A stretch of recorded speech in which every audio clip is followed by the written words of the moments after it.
Hi കൂട്ടുകാർ, അസ്സലാമു അലൈക്കും വറഹ്മത്തുള്ളാഹി തആല വബറകാതുഹു. 5ാം ക്ലാസ് പൊതുപരീക്ഷയുടെ 2024 നടന്ന ചോദ്യപേപ്പറിൻ്റെ മോഡലാണ് ഞാനിവിടെ പോസ്റ്റ് ചെയ്യുന്നത്. അപ്പോൾ ഞാൻ ചോദ്യപേപ്പർ മുഴുവനായിട്ട് പോസ്റ്റ് ചെയ്യുന്നില്ല. അതിൽ വന്ന ചോദ്യങ്ങളൊക്കെ നിങ്ങൾക്ക് മനസ്സിലാക്കാൻ വേണ്ടിയിട്ട് ഒന്ന് വോയിസ് ആയിട്ട് ആഡ് ചെയ്യുകയാണ് ചെയ്യുന്നത്. എല്ലാവരും മനസ്സിലാക്കുക. അപ്പോൾ നമുക്ക് ഇന്നത്തെ ചോദ്യത്തിലേക്ക് കടക്കാം. ബിസ്മില്ലാഹിർ റഹ്മാനിർ റഹീം. എന്താണ്? ഒന്നാമത് കോളത്തിൽ അടയാളപ്പെടുത്താനാണ്. ഭൂമിയിലെ ജീവജാലങ്ങളിൽ ആദ്യം നശിക്കുന്നത് എന്ത്? വെട്ടുകിളികളാണ്. നമ്മൾ പറഞ്ഞ ചോദ്യപേപ്പറിലൊക്കെ വന്നതാണ്, മുമ്പ് ചെയ്തല്ലേ. അടുത്തത് ഇമാം ഷാഫി റളിയല്ലാഹു അൻഹു ജനിച്ച സ്ഥലം. അപ്പോൾ ഇമാം ഷാഫി റളിയല്ലാഹു അൻഹു ഫലസ്തീനിലെ ഒസ്സയിലാണ് ജനിച്ചത്. നമ്മൾ പഠിച്ചതാണ്. അപ്പോൾ ഒസ്സ എന്നത് അവിടെ ശരി അടയാളപ്പെടുത്താം. അടുത്തത് ഖിയാമത്ത് നാളിൻ്റെ വലിയ അടയാളങ്ങൾ യമനിൽ നിന്ന് വലിയ തീ ഉയരുക, മദ്യപാനം വർദ്ധിക്കുക, മതപരമായ അറിവുകൾ, അതൊക്കെ ചെറിയ അടയാളങ്ങളാണ്. അടുത്ത നബി സല്ലല്ലാഹു അലൈഹി വസല്ലമയെ സ്വപ്നം കണ്ട മഹാന് ആരായിരുന്നു? സ്വപ്നം കണ്ടത് ഇമാം ഷാഫി റളിയല്ലാഹു അൻഹു ആണ്. നബി സല്ലല്ലാഹു അലൈഹി വസല്ലമയെ സ്വപ്നം കണ്ടത്. അപ്പോൾ അവിടെ പാടത്ത് പറയുന്നുണ്ടല്ലേ, അത് ഇമാം ഷാഫി റളിയല്ലാഹു അൻഹു കണ്ടു. അഹ്മദ് ബിൻ ഹംബൽ റളിയല്ലാഹു അൻഹുവിന് സലാം പറഞ്ഞതായിട്ട് പറഞ്ഞു. റബിയ റളിയല്ലാഹു അൻഹുവിനെ അത് അറിയിക്കാൻ കത്തുമായി ഇമാം ഷാഫി റളിയല്ലാഹു അൻഹു പറഞ്ഞേക്കുന്നതൊക്കെ നമ്മൾ പാടത്ത് പഠിച്ചിട്ടുണ്ട്. അപ്പോൾ അവിടെ ഇമാം ഷാഫി റളിയല്ലാഹു അൻഹു ആണ്. അടുത്തത് മരണത്തെ ഓർത്താൽ ഇല്ലാതാകും. എന്താണ്? അസൂയ. അപ്പോൾ അവിടെ നിസ്കാരത്തിൽ ഹുശൂ വർദ്ധിക്കും, അഹങ്കാരവും അസൂയയും ഇല്ലാതാകും. അപ്പോൾ അവിടെ അസൂയ ഇല്ലാതാകും.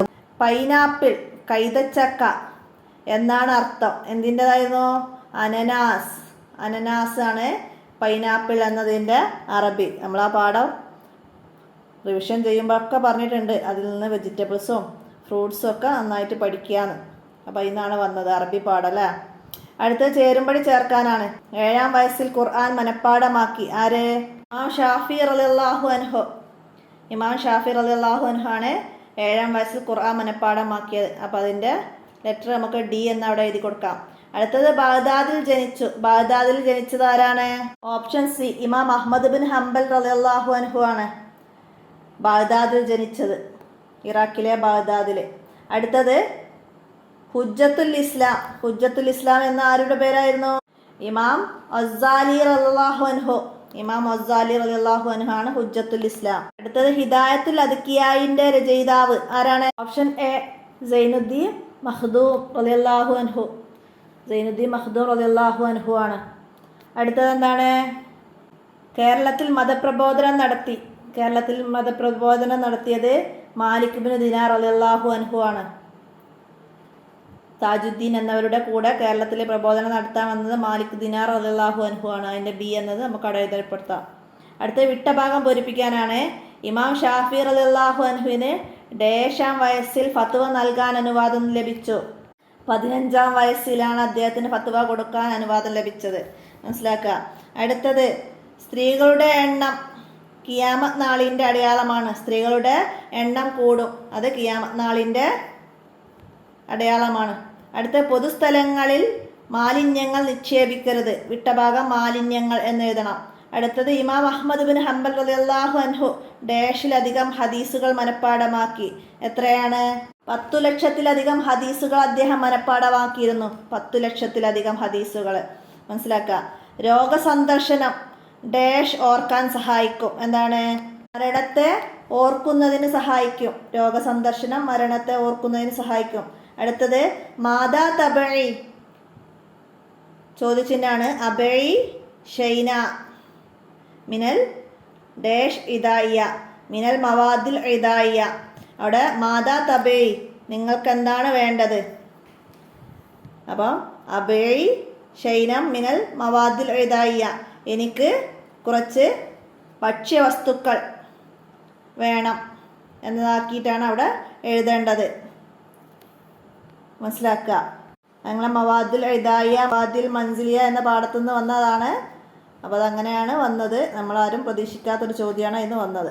അടുത്തത് റമളാനിൽ എല്ലാ ദിവസവും 2 ഹത്തം ഓതിയ ഇമാം ആരാണ്? ഇമാം ഷാഫി റളിയല്ലാഹു അൻഹു. റമളാനിൽ 2 ഹത്തമോ അല്ലാത്ത ദിവസങ്ങളിൽ ഓരോ ഹത്തമും വീതം ഓതാറുണ്ടായിരുന്നു. അടുത്തത് മുസ്ലിമായ ചേരമാൻ പെരുമാൾ സ്വീകരിച്ച പേര് താജുദ്ദീൻ എന്നാണ്. അടുത്തത് ഫലവൃക്ഷങ്ങൾ നട്ടുപിടിപ്പിക്കുന്നതിന് വിധി. ഫലവൃക്ഷങ്ങൾ നട്ടുപിടിപ്പിക്കൽ സുന്നത്താണ്. പരലോകത്ത് നരകയാതന അനുഭവിക്കേണ്ടി വരും. ആരാണ് പരലോകത്ത് നരകയാതന ലഭിക്കുന്ന? ദുർജനങ്ങൾക്ക് നരകയാതനകളാണുള്ളത്. അടുത്തത് എന്താണ്? ഖലീലുർ റഹ്മാൻ എന്ന് പേരുള്ളത് ആർക്കാണ്? ഇബ്രാഹിം നബി അലൈഹി ഇസ്ലാമിനാണ് ഖലീലുർ റഹ്മാൻ എന്ന് പേരുള്ളത്. അടുത്ത ഹുലാർ എന്ന വാക്കിൻ്റെ അർത്ഥം. ഹുലാർ എന്ന പച്ചക്കറിക്കാണ് ഹുലാർ എന്ന് പറയുന്നത്. അടുത്തത് ഒറ്റവാചകത്തിൽ ഉത്തരം എഴുതാനാണ്. ഇന്ത്യയിൽ ആദ്യമായി മസ്ജിദുകൾ നിർമ്മിച്ച 4 സ്ഥലങ്ങൾ. ഏഴിമല, ശ്രീകണ്ഠപുരം, ധർമ്മപടം, പന്തലായനി, ചാലിയ. നമ്മൾ കുറേ പഠിച്ചിട്ടുണ്ട് ഹൈറുള്ള എന്ന പാഠത്തിൽ. അതൊക്കെ എല്ലാ ചോദ്യ പേപ്പറിലും ഇമ്പോർട്ടൻ്റ് പറഞ്ഞ കാര്യമാണ്. അടുത്തത് എന്താണ്? മഹ്ശറിൽ ഷഫാഅത്ത് ചെയ്യുന്നവർ 4 വിഭാഗങ്ങളെ പേര് എഴുതുക. സല്ലല്ലാഹു അലൈഹി വസല്ലമ, അംബിയാക്കൾ, ഔലിയാക്കൾ, പണ്ഡിതന്മാർ. അങ്ങനെ 4 പേരുകൾ എഴുതുക. അടുത്തത് എന്താണ്? ഇമാം ഷാഫി റളിയല്ലാഹു അൻഹു ഹദീസുകൾ മനഃപ്പാഠമാക്കിയ രീതി. ഉസ്താദ് ക്ലാസ് എടുക്കുമ്പോൾ വലത് കൈയിലെ വിരൽ കൊണ്ട് ഇടതു കൈയിൽ എഴുതി അദ്ദേഹം ഹദീസ് മനഃപ്പാഠമാക്കുമായിരുന്നു. വലത് കൈ വിരൽ കൊണ്ട് ഇടതു കൈയിൽ എഴുതി അദ്ദേഹം ഹദീസ് മനഃപ്പാഠമാക്കുമെന്ന്. അതാണ് എഴുതേണ്ടത്. അടുത്തത് ഖിയാമത്ത് നാളിൻ്റെ ചെറിയ അടയാളങ്ങളിൽ നിന്ന് 2 എണ്ണം എഴുതുക. ഖിയാമത്ത് നാളിൻ്റെ ചെറിയ അടയാളങ്ങൾ പാഠത്ത് കുറേ പറഞ്ഞിട്ടുണ്ട്. അതിന് 2 എണ്ണം. മതപരമായ അറിവ് കുറയുക, മദ്യപാനം അമിതമാവുക, പലിശ ഇടപാടുകൾ അധികമാവുക, കൊലപാതകം പരക്കുക, വ്യഭിചാരം കൂടുക. 2 എണ്ണം എഴുതിയാൽ മതി. അടുത്തത് അഹ്മദ് ബിൻ ഹംബൽ റളിയല്ലാഹു അൻഹുവിനെ കുറിച്ചിട്ട് ഇമാം ഷാഫി റളിയല്ലാഹു അൻഹു എന്താ പറഞ്ഞത്? അഹ്മദ് ബിൻ ഹംബൽ റളിയല്ലാഹു അൻഹുവിനേക്കാൾ ഫിഖ്ഹിലും തഖ്വയിലും ഉയർന്ന മറ്റൊരാളെ ബാഗ്ദാദിൽ ഞാൻ കണ്ടിട്ടില്ല. ഇതാണ് ഷാഫി റളിയല്ലാഹു അൻഹു പറഞ്ഞത്. അടുത്ത ദൂർത്തടിക്കുന്നവരെ കുറിച്ച് ഖുർആൻ പറഞ്ഞത് എന്ത്? നീ ദൂർത്തടിക്കരുത്, ദൂർത്തടിക്കുന്നവർ പിശാചുക്കളുടെ സഹോദരന്മാരാണ്, പിശാചാകട്ടെ രക്ഷിതാവിനോട് നന്ദികേട് കാട്ടിയവനുമാണ്. ഇതാണ് ദൂർത്തടിക്കുന്നവരെ കുറിച്ച് ഖുർആൻ പറഞ്ഞത്. അടുത്തത് ഞങ്ങളെ നീ ശിക്ഷിക്കരുത് എന്ന വാക്കിൻ്റെ അറബി. അത് അറബിയിൽ എഴുതണം. ആമന റസൂലിയെ കുറിച്ചിട്ട് പറഞ്ഞ ഒരു പാഠഭാഗമുണ്ട്. അതിൽ ലാ തുആഹിദ്ന, ഞങ്ങളെ നീ ശിക്ഷിക്കരുത്. അതിൻ്റെ തദ്രിബാത്തിൽ പ്രത്യേകം മീനിങ്സ് ആയിട്ട് കൊടുത്തിട്ടുണ്ട്. ആമന റസൂലിയുടെ അർത്ഥമൊക്കെ നമ്മൾ പഠിച്ചതാണ്. അപ്പം അതിൽ പറഞ്ഞ വാക്കാണത്. ലാ തുആഹിദ്ന, ഞങ്ങളെ നീ ശിക്ഷിക്കരുത്. അടുത്ത കുറിപ്പ് എഴുതാനാണ്. കൃഷിയുടെ പ്രാധാന്യത്തെ കുറിച്ചിട്ടാണ് എഴുതേണ്ടത്. പരിസ്ഥിതിയുടെ സംരക്ഷണത്തെക്കുറിച്ചൊക്കെ നമ്മൾ ആ പാഠത്തു നിന്ന് പറഞ്ഞിരുന്നു. കൃഷിയുടെ പ്രാധാന്യത്തെ നമ്മൾ പ്രത്യേകം ഊന്നി പറഞ്ഞിട്ടില്ല. എന്നാൽ നമ്മൾ പാരഗ്രാഫ് പറഞ്ഞിട്ടുണ്ട് ഒരു ചോദ്യ പേപ്പറിൻ്റെ കൂടെ. എന്താണ്?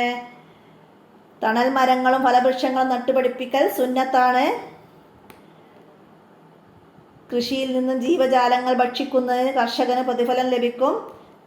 ജീവജാലങ്ങൾക്ക് വെള്ളം നൽകുന്നതും ഭക്ഷണം നൽകുന്നതും പ്രതിഫലാർഹമാണ്.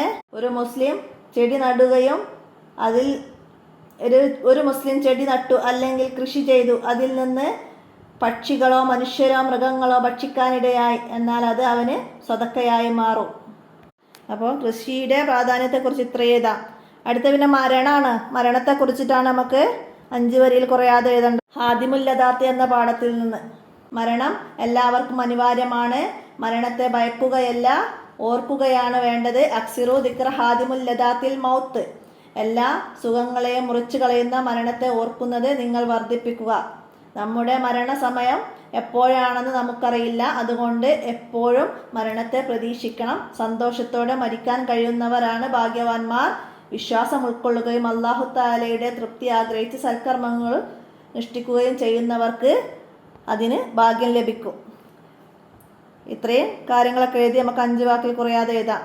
പിന്നെയും ചേർക്കാം എന്ത്? മരണത്തെ ഓർക്കൽ നിസ്കാരത്തിൽ ഖുശൂ വർദ്ധിപ്പിക്കും. ഹസൂയയും അഹങ്കാരവും ഇല്ലാതാക്കും. ദുന്യാവിനോടുള്ള അമിതമായ ആഗ്രഹം നീക്കും. ഉള്ളത് കൊണ്ട് തൃപ്തിപ്പെട്ട് ജീവിക്കാനൊക്കെ അത് സഹായകമാകും. ഇത്രയും എഴുതിയൊക്കെ നമുക്കത് പൂർത്തിയാക്കാം. അപ്പോൾ ഇത്രയാണ് ഈ ഇന്നത്തെ ചോദ്യപേപ്പറിൽ വന്നത്. അപ്പോൾ എല്ലാവർക്കും നല്ലൊരു വിജയം ആശംസിക്കുന്നു. എല്ലാവരും നന്നായിട്ട് എഴുതിയിട്ടുണ്ടാവും എന്നൊക്കെ ഞാൻ കരുതട്ടെ. എന്നാണ് റിസൾട്ട് വരുന്നതെന്ന് ഡേറ്റ് ഒന്നും വന്നിട്ടില്ല. എന്തായാലും റമദാൻ 15-ന് ശേഷം എല്ലാവർക്കും പ്രതീക്ഷിക്കാം. ഇന്നത്തെ വോയിസ് അവസാനിപ്പിക്കുകയാണ്. അസ്സലാമു അലൈക്കും വറഹ്മത്തുള്ളാഹി തആല വബറകാതുഹു.